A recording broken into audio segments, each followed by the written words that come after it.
Long years ago, we made a tryst with destiny, and now the time comes when we shall redeem our pledge, not only or in full measure, but very substantially. At the stroke of the midnight hour, when the world sleeps, India will awake to life and freedom. Long years ago, we made a tryst with destiny. The tryst, which Jawaharlal Nehru referred to, was fructifying on the 15th of August 1947. 69 years ago to the day, yes, India became a free nation on 15th of August at the stroke of midnight, and the mellifluous notes of Jana Gana Mana, the national anthem, scripted by the Venerable Nobel Laureate Rabindranath Tagore and sung by millions of Indians, reverberated all over the country. The elation of becoming a free nation was, however, short-lived. Partition had, in its wake, brought violence and destruction to the lives and properties of many Indians. Riots and famines were threatening to shatter the hopes, dreams, and aspirations of millions of Indians. The story of the birth of the largest democracy in the world had a terrifying start. As India was trying to come to terms with the riots that burnt her lands, those elected to power had begun the challenging task of giving the fledgling democracy her constitution. As the nation was trying to build and raise itself above the challenges all around, India lost her father of nation, Mahatma Gandhi, on 31st January 1948. The man who led the country through some of its most turbulent and trying times with a beacon of truth and non-violence as his principal weapons, was no more. Through the thick and thin of all this, a strong and focused Constituent Assembly labored on for close to 3 long years and gave to the nation a constitution. 26th of January 1950 was the historic date on which the longest constitution in the world came to force, thereby making India a sovereign, democratic republic, and Dr. Rajendra Prasad took oath as independent India's first president. As India dealt with social, political, and economic changes, the food situation was worsening, and the population was being advised to forego 1 meal a day to deal with the severe shortage. The American scientist Norman Borlaug was invited to be advisor to India's then Minister of Agriculture along with Indian geneticist M.S. Swaminathan, and together they formulated a plan to introduce the Green Revolution into India. Gradually, the Green Revolution changed the entire food situation in India. India was also a milk-deficient nation and urgently needed a revolution which would ensure that the Indian population became self-sufficient when it came to milk production. This led India to the launch of Operation Flood. Later, this came to be known as the White Revolution, and it was launched by India's National Dairy Development Board. Due to the success of this cooperative exercise, India is now the second largest cow's milk producer in the world with the world's largest population of cattle. India tops the list when it comes to cotton, pulses, and spice production. It is the second largest producer of wheat, rice,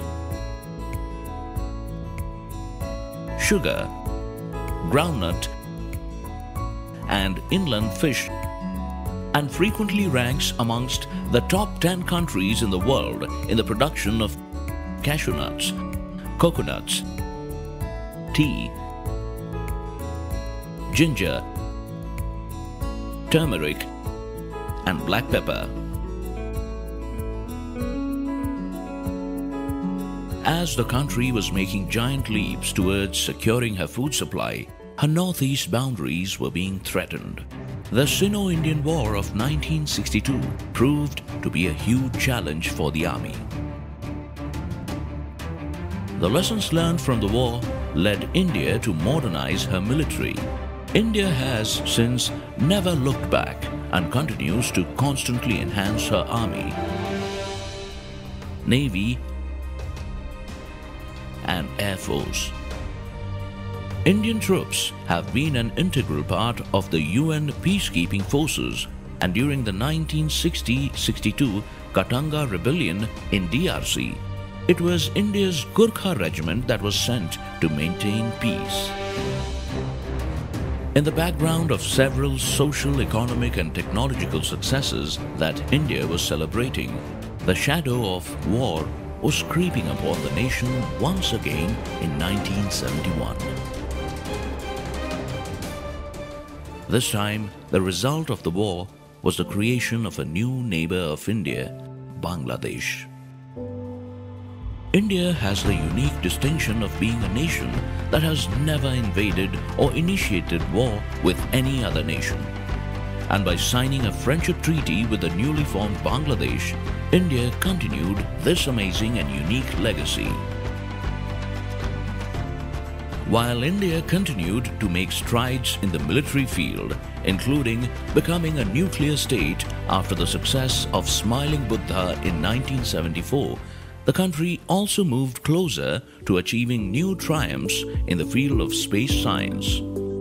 Aryabhatta, named after one of the ancient India's greatest mathematicians, became India's first satellite to be successfully launched into space on 19th April 1975. This would be the first of many outstanding achievements for India in the realm of space science.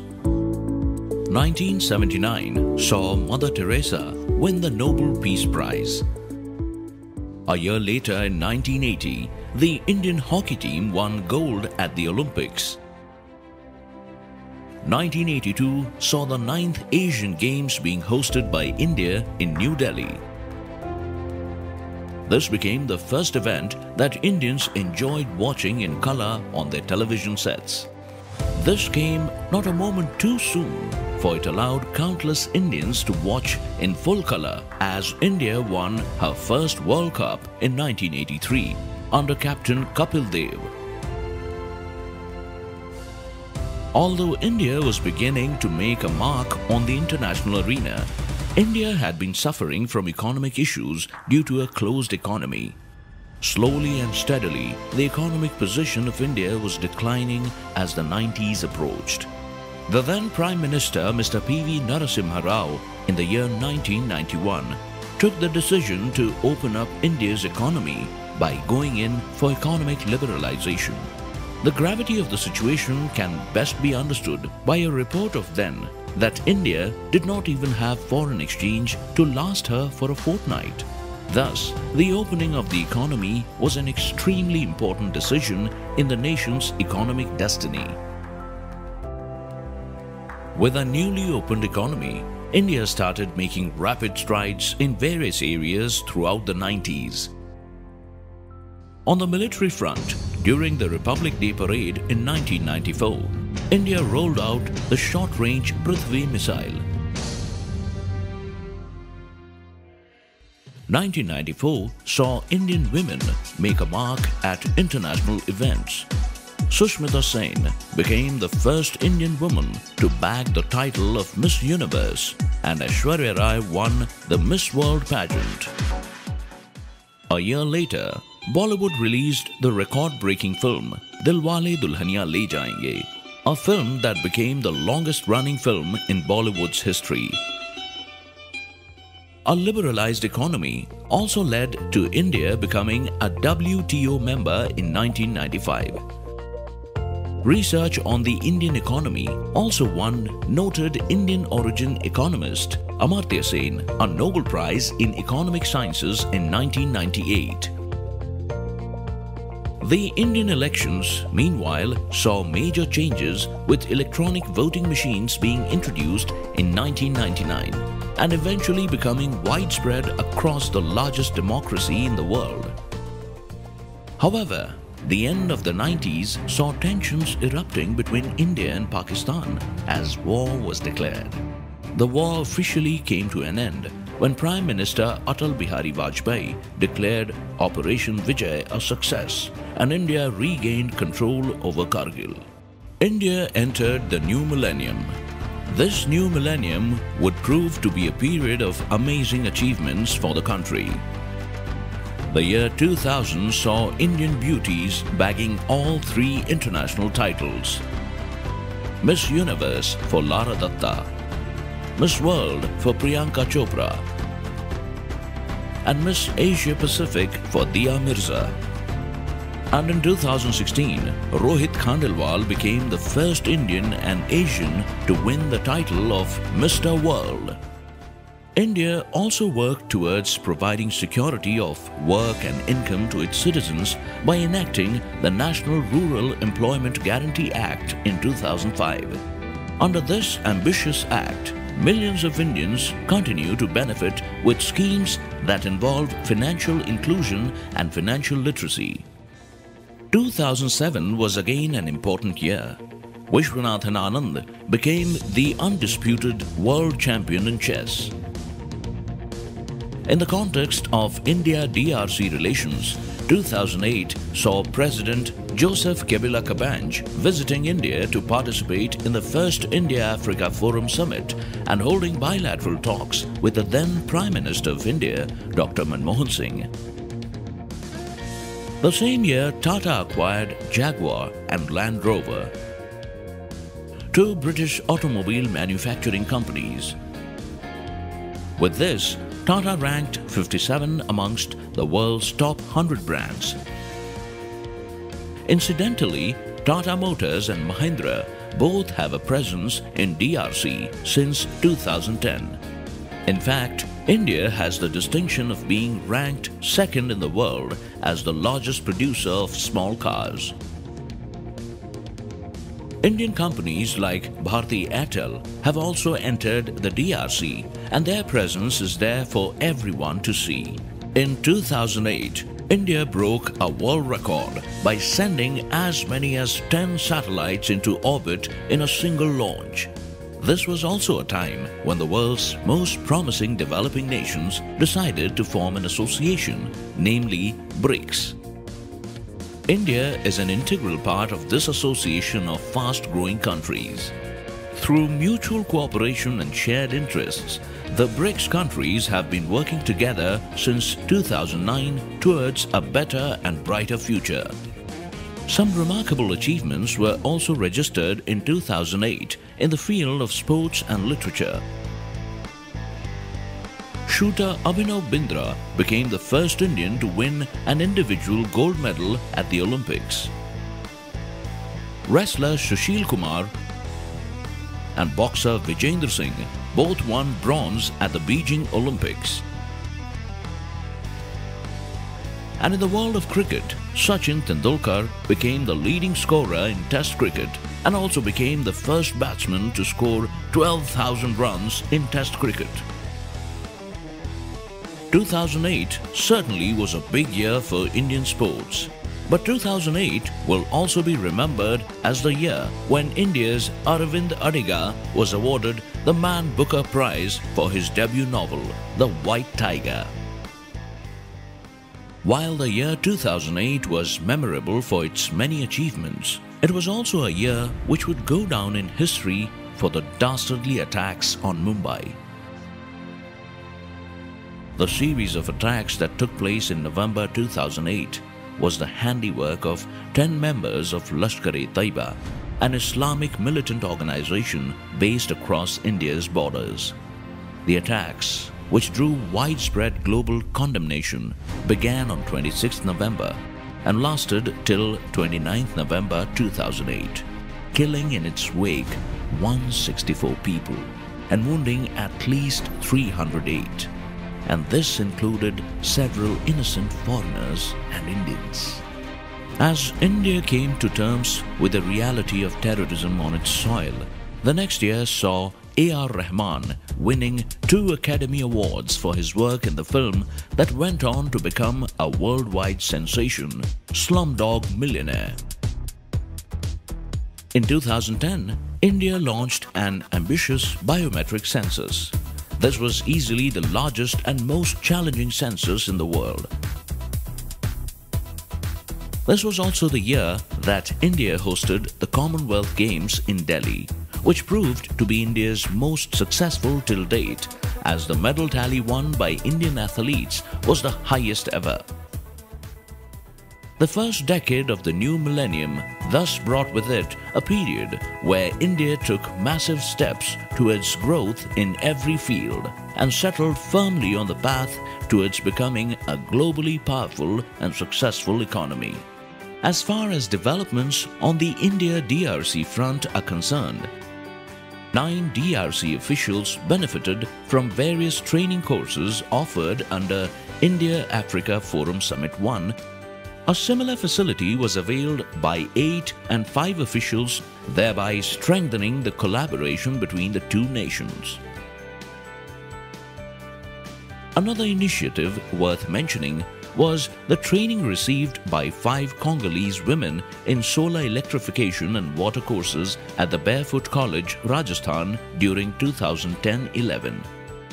In November 2010, a contract of $76.9 million to lay down power transmission lines of 400 kV over a distance of 260 kilometers from Inga in Bas-Congo province and Kinshasa was signed between Kalpataru Power Transmission Limited India and the Congolese National Electricity Company, SNEL. Kalpataru Power Transmission Limited won another project worth $185 million for laying DC transmission lines of 2,200 kilometers.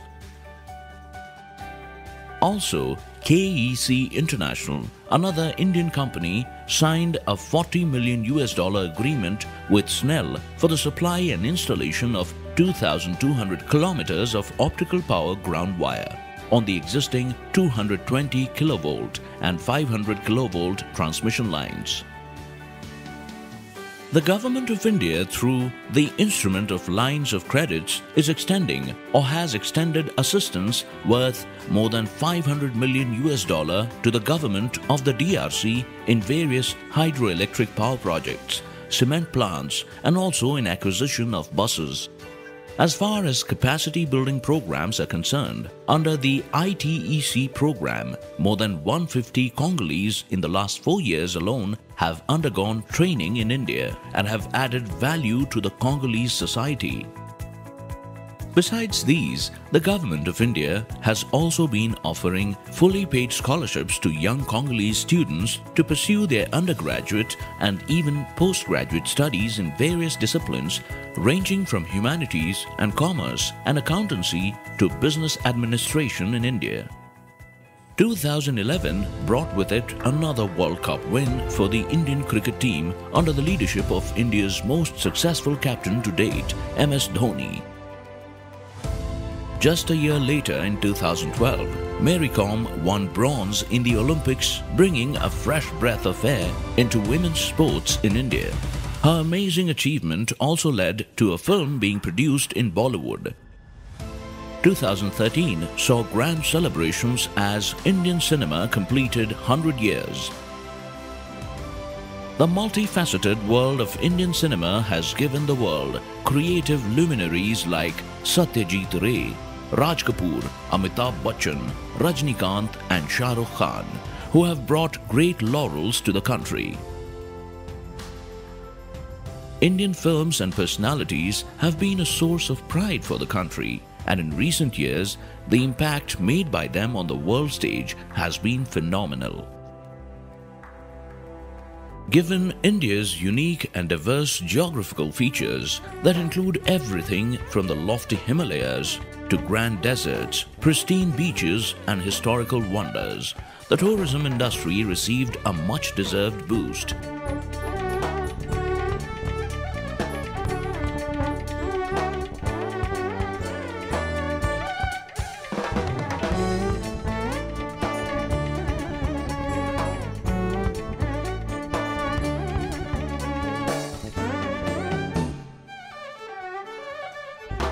India has witnessed some of the most intriguing and enchanting periods of war, peace, and empires. Those times may be long gone, but what remains are wonders that the entire world flocks to see. We have one of the wonders of the world right in the heart of India, the Taj Mahal. But that is just the grand opening of this tour. From the ancient ruins of Hampi that have several myths surrounding it, to the awe-inspiring artwork of the Ajanta and Ellora caves, ancient India not only served as the fertile grounds where empires were established, but was also a place where major religions like Buddhism, Jainism, and Hinduism were born.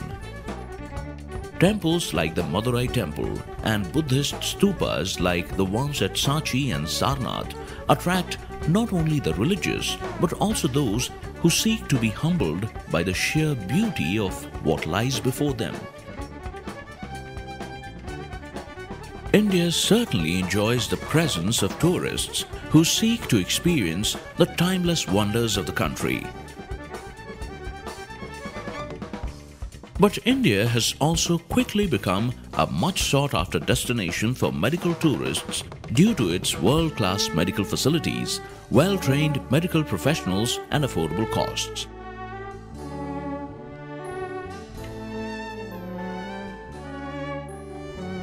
This distinction has also allowed Indian medical institutions like SRL Diagnostics and Fortis to collaborate with the Indian entrepreneur Harish Jagdani in DRC in setting up the much-needed HJ Hospital in DRC.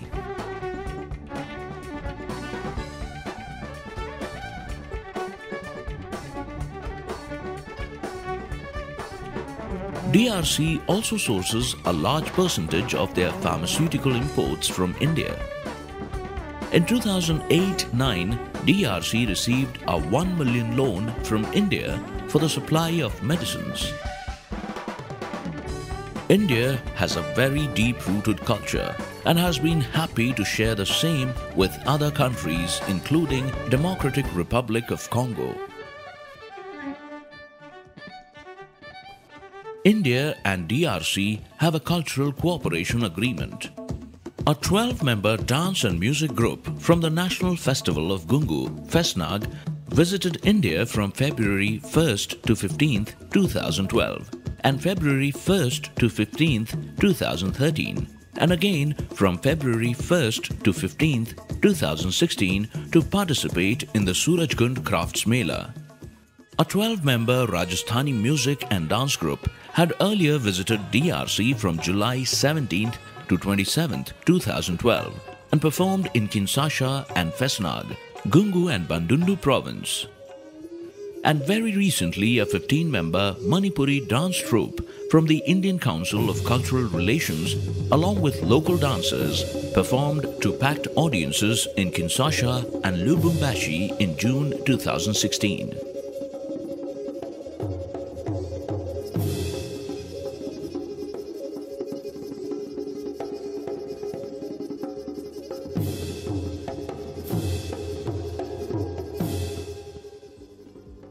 Along with developing strong relations with countries across the globe, India was also focusing on becoming competent enough to stand tall on the international stage. The success of the Mars Orbiter mission in 2014 was applauded the world over because India achieved this feat on its first attempt at a budget that was even lower than a Hollywood film. This was also a year when several Indians transitioned into leadership positions in international business. Following the steps of the inspiring Indira Nooyi, Satya Nadella became the CEO of Microsoft in 2014 and Sundar Pichai was appointed as the CEO of Google in 2015. Globally recognized Indians like Lakshmi Mittal and Mukesh Ambani frequently featured on the list of the world's most powerful and influential billionaires. Tennis player Sania Mirza broke into worldwide fame and acclaim by becoming the first Indian to be world #1 in women's doubles.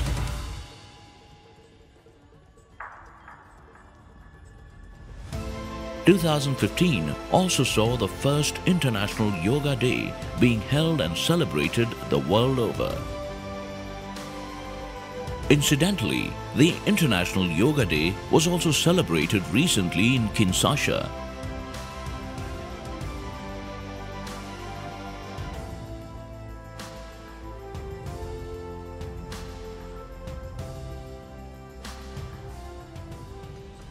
India's dynamic and young population, once seen as a burden due to the sheer numbers, is today seen as her greatest asset. India has the second largest pool of scientists and engineers in the world today.